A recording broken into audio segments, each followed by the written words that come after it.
July, and we give God the glory for keeping us till today.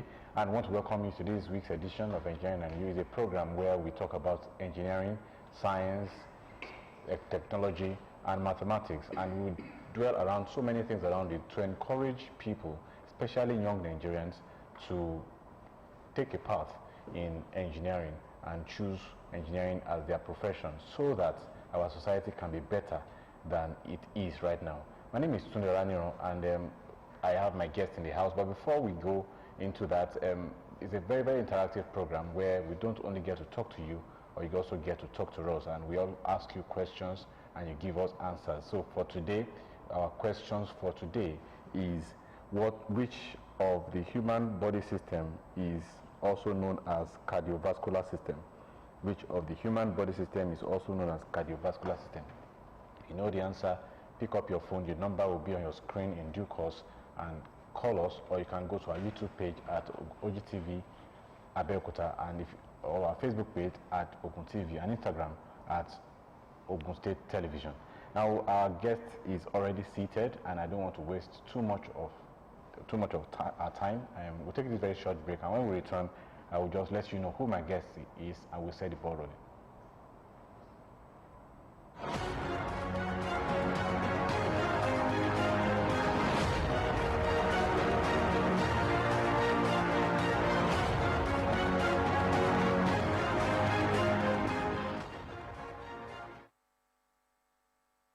Welcome back, and my guest today is NIMOT Abeokuta MUILI, fondly known as NIMOT by her peers, a registered engineer with over 15 years of experience in civil and structural engineering design and supervision.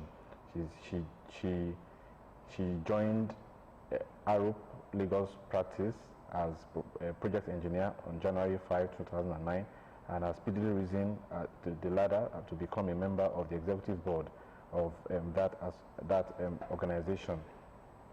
She is a well-grounded civil engineer in civil engineering and designs and supervision, technical quality and environmental audit, application of principle of energy efficiency and renewable energies in building, cities and urban planning, development and renewal, program and project management, contract management and administration. She has undergone so much training. She's a member of the following professional organizations: Certified Project Management Professional of MPI Institute, United States, Nigeria Society of Engineers, MNSE, Nigeria, Council of the Regulation of Engineering in Nigeria, COREN, and she's member Society of Women Engineer, SWE, United States, Association of Professional Women Engineer in Nigeria, Nigeria Institute of Civil Engineers, and she's an active volunteer and serves as Nigeria Society of Engineers through Ikeja branch in various capacities as Chairman Innovation Week 2021 and 2022, Secretary Innovation Week 2019, 2022, Welfare. I can go on and on and on. If I continue, the program will not be enough for us to take a citation. You're welcome to Engineering and You. Thank you so very much for having me. And like I always ask other women that have been on this show, this is a terrain that female folks don't always want to tread. Why tread this path? Well, I would say it's actually started from home. My dad is a civil engineer, and is someone that also exposed us to other aspects of life. We usually watch TV. I mean, I think the program will still be on the national news, NTA at 9. So most times when we watch the TV, I realize that scarcity is usually discussed, scarcity of infrastructure, scarcity of money, scarcity of various human needs. So at some point I told him that I want to study economics, because I know with economics I'll be able to provide for the needs of more people. But as time goes on, I watch my aunt, who is a builder, doing a lot of things on site, and sometimes I wonder, where did she get the energy? But I like the fact that she's able to make impact. I'm able to touch what she's doing, and each time we pass by a project, I usually admire them that, oh, the school is completed, knowledge is gained, the hospital is completed, people are getting well. So I told my dad that I want to be like my aunt. I never knew she's a builder and my dad is a civil engineer, which I'm very sure of. When the time to get my JAMB form came, he said, feel civil engineering. I said, why? He said, just feel civil engineering. So I wasn't particularly convinced because I wanted economics. But as I go through my civil engineering career, I realized that, oh, civil engineering is indeed the bedrock of civilization, that I can do all I wanted to do in terms of providing for various human wants through the provision of infrastructure, and I will also have the ability to manage resources to produce more. So that's how my civil engineering career actually started. It's me being able to fulfill the desire of what I wanted, to be able to make impact, to be able to feel, to be able to interact and engage with various stakeholders from top to bottom. Okay, I'm sure you have a lot of stories to tell because there are actually no regrets about it. Of course. The topic for today is, as you can see on your screen, civil engineering and carbon reduction. And my guest in the next 10-15 minutes will be doing justice to that. So. All right, thank you once again. So basically, because of our targeted audience, which is the secondary school students, and as well as the aspiring civil engineering undergraduates, I mean, in that category, and of course, for other audience that will also be benefiting. So I'll run through what civil engineering is all about. So I will just give a simple analogy. Just look at your environment, everything in your environment, from the roads, the building, anything you can think of, the various types of building. When you talk of safety as well, the engineers are there. When you talk of infrastructure management, we are there. When you talk of resource management, we are all over, because no human existence is dependent on civil engineering. And civil engineering, I would say, is the older form of engineering, because when human beings were created, one way or the other, there was shelter, which is the work of the civil engineer. So that is what civil engineering is in a nutshell. It gives you the opportunity to interact with the finance experts, to talk to various sort of stakeholders, from the people in government, to investors, to the people at the bottom of the pyramid, because you really need to understand what are their pains. Some want hospital, some want schools, some want office to be able to operate. So that's what civil engineering is all about in a nutshell. Then when you talk about how do you start this civil engineering career, so for those of us that are in junior school that want to study civil engineering, or for parents who want their children to study civil engineering, like my dad encouraged me to, and I found fulfillment in it, we need to convince our children to actually understand what are the basic things that they require. And we need to also do assessments. So if you're in junior school, your mathematics, your English, and the basic science and technology, which is now called BST, which includes basic science, computer knowledge, basic technology, which used to be Introtech, physical and health education. These are mandatory subjects that you take in your junior schools for everybody. But as you progress to senior school, you now need to choose your courses. Now there are science school core courses in the curriculum, and they are applied sciences. So if you intend to study civil engineering, you need to choose the applied science courses that will now include mathematics and English, because these are mandatory courses for you to choose. Then for the applied sciences, they will include chemistry, physics, and I'm not sure you can do biology, because biology is for pure sciences and other courses. I know there used to be, I took geography, and as well I took economics, and that was why my initial decision of wanting to study economics. So once you are done with that, and also in your JAMB courses, you will be taking physics, chemistry, as well as English and mathematics. Then if you are going through the university system, these are what you continue with. And if you are going to either Polytechnic or other school where civil engineering courses are available. You also go through the basic subjects that you've been taking right from your junior secondary school up to your JAMB level. So once you get into the university, in your early years in the university, you basically will take the general courses, and by the time you are in year 2, 3, you now be specializing. So area of specialization in civil engineering is wide. So I will just mention a few. There is transport, there is geotechnical engineering. The geotechnical engineering is the foundation of all engineering work, because they move to site before we do. Even before we civil engineers move to site to go and investigate the properties of the underlying soil materials. They drill, they test, take the materials to lab, they check the terrain, then we civil engineers, we move to understand the topo, to understand the terrain, then we're able to advise the various professionals that will come on the project on what exactly you need to do. Then after that, that's civil geotechnical transport. There is also an aspect of project management. There is structures. There is construction and materials, and a whole lot of others. So now, all I've said sounds very, very interesting. I mean, it's very interesting, and that's how I started. But looking back, what was the implication of all of these, our activities?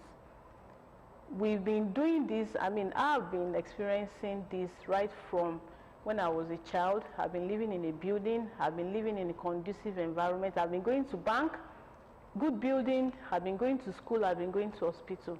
So what was the implication? The implication of this is that human activities keep taking natural resources to put all of this into various forms for the benefit of human.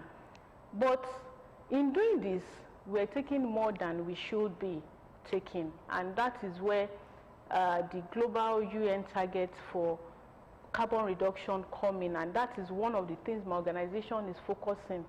ARUP has committed to be net zero by the year 2030 across all our operations, and part of it is for us to also educate our stakeholders.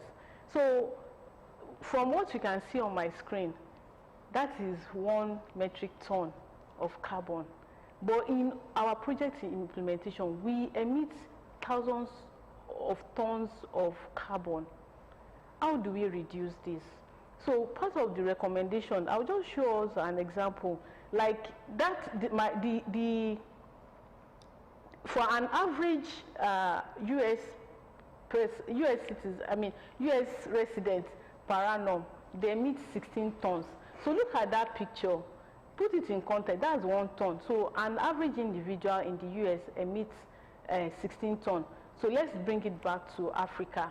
Let's say we emit just this 1 ton. Where can we put this, where we are still complaining that we need infrastructure? So that is the impact, and we, as much as civil engineering is interesting, we need to also focus on the material utilization. For example, in cement production, a lot of heating go on, a lot of material extraction go on, and in the process of doing this, we release more carbon into the atmosphere that mix with other chemicals in the atmosphere, and they call what we call acid rain. Overall, what is the effect of this acid rain? I'm sure, let me put it in a very simple term that our targeted audience can understand. Is chemical in the water. You can't use it to wash, you can't even take your shower in the rain. So the intention now is for us to understand the impact of civil engineering work. Okay, I'll have to cut you there because we have a caller. Victoria, hello. All Victoria, right. Good evening. Good evening, sir. How are you? How is Lagos? Hello? Can you hear me, Victoria? How is Good Lagos? evening, fine, thank you, sir. Yeah, you want to ask us a question, or you want to answer a question, or you want to ask my guest a question? Which one? I want to answer the question. All right, go ahead. The answer is art. Okay, we'll let you know if you are correct. Thank you so much for calling. All right, please, you can go ahead. All right, so we need to understand the impact of this in a layman's language and for the benefit of our targeted audience. I'm sure many of us we've been used to switch off the lights, buy energy saving bulb, use a solar panel. But the impact of civil engineering work actually go beyond this. There is something we call embodied carbon, and embodied carbon means that the carbon that goes into the process of the civil engineering work implementation, because the building and construction industry accounts for 39%. That's a lot, and you can imagine if we start computing the carbon contribution of other disciplines. So civil engineering and building construction account for 39% of carbon emission, whilst 11% of it are embodied. That means that what embodied carbon means that the carbon in the materials that is being used in the production in quotes, because all the civil engineering work actually go through production. We produce house, we produce road, we produce bridges, we produce rail lines, amongst other things. So we need to understand the context in implementing civil engineering. We have another caller. Hello, Bakari. Hello, sir. Good evening. Good evening, sir. How are you? Fine, sir. So, do you want to ask my guest a question? The question, how to answer the question is not that clear. Okay. I'll let you know if you are correct. Thank you so much for calling, Bakari. Thank you, sir. Okay. All right. So as young lads, we need to understand more of this, and we're also working in taking this to the school, that if we continue, we're depleting our ozone layer, and we need to know the implication of this. We could say, well, we don't do much in Africa, we're still developing continent, but no, we need to protect our continent, because by the year 2050, there will be over 1 billion extra on our population, and this will means a lot on the planet, and we need to take this into cognizance and develop various pathways to have ways of developing new ways of doing, let me say, greener engineering work to reduce carbon emission, as well as collaborate with people, with other stakeholders, to decide how do we implement and bring in new materials to implement engineering projects to reduce the emissions. So one of the ways that we have adopted is to understand our material flow. And if you understand where you're getting your material flow, that means for materials that I need to buy in Nigeria, I don't need to go outside Nigeria to buy it. And we can also put in machinery in place to do local material that will be good for us, because the implication is that we won't emit carbon by traveling out of Nigeria. And the production process also, we will look at something that's adaptable to us, that is ours. I mean, example of it is the clay pots that we normally have. We don't need electricity, but now there is no light, we need to put on the gen. From the gen, we emit carbon. Exactly. We need space, more space to put the freezer. We expand, we take more land, we extract to provide more foundation, more blocks, produce more cement, and all of that. So we try to understand and develop various factors, which we call carbon factors, so that when we're doing a project, we can quickly estimate that if we do this project, if we do this project, use this material, sources from here, applying this factor, this is our carbon footprint. And we try to engage with various stakeholders. All right. We have another caller before we go. Taiwo from Abeokuta. Hello, Taiwo. Good evening. Hello, Taiwo. Can you hear us? Yes. Okay. Good evening. How are you? I'm fine, sir. Okay. Please go ahead. Your contribution. I want to answer the question. Okay. Go ahead and answer. Calculating system. All right. I'll let you know before the program ends if you are correct or not. Thank you so much for calling, Taiwo. All right. All you said, yes, because our time is going, we have to round off. How can we? I know so many construction works are going on, and so many products that is being used on site have carbon content and all. Now, how can we indigenalize this thing to ensure that we know our products, we contain our carbon, and we make sure that they are not emitted on site? All right. So number one is to understand the context of our local material. What do we have locally? For example, we are collaborating with the former chairman of the NSE Abeokuta branch, who is researching in the use of cassava as partial replacements for cement. You know, cassava peel is everywhere. They constitute nuisance on the site, and we pollute both land and water. So he has done a research, and we're working at seeing how this can be industrialized. Okay. It's been done. He has worked in Nigeria and also worked in Germany, and then we're hoping that this will be produced. There are people producing local bricks. They might not be as fine as what we want, but we can see at industrializing some of these things. So what this means is that we need to create the awareness right from the elementary school. Let students start doing things that they know they can reuse. The concept of recycling. Recycling is in vogue, but it should go beyond just collection. How can we use local materials? How can we domesticate some of the things we buy and end up using just 70% of it and 30% go into the trash? We need to create awareness. We need to collaborate. We need to import technology, but not the material. So these are some of the ways that we can reduce our material. We do some of these things. I mean, you and I know that many of the reinforcement that are on site as scrap, they are not scrap, but they are melted and fabricated into so many things. So we really need to understand the context of the local materials and how they can be further applied, because I mean, I must give it from the little research we have done. We can see that there are quite a number of materials that can be further reused beyond what they are being used right now. All right, before we go, I'd like to put you on the spot. The sponsor of this program, Prince MNSE Shillong, has his purpose is to make sure that we encourage young engineers to become, young people to become engineers. What message do you have for him as we round off?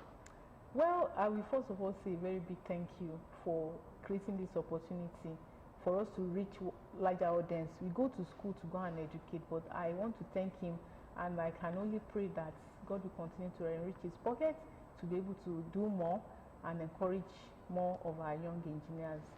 All right. To do more. Thank you very much, sir, Dr. MNSE Shillong. God bless Prince MNSE Shillong. That's the message of my guest. Thank you so much for coming to this edition of Engineering and You. And we had a question for the day that we started with. And the question was, which of the human body system is also known as the cardiovascular system? The answer is circulatory system. And our winner for today is Taiwo, who called from Abeokuta. Taiwo, I know you're watching. Call this number 003-684-7505 and you claim your prize. The gift is courtesy Prince Engineer MNSE Shillong. And the question for the week says, each cell in a human body contains how many pairs of chromosomes?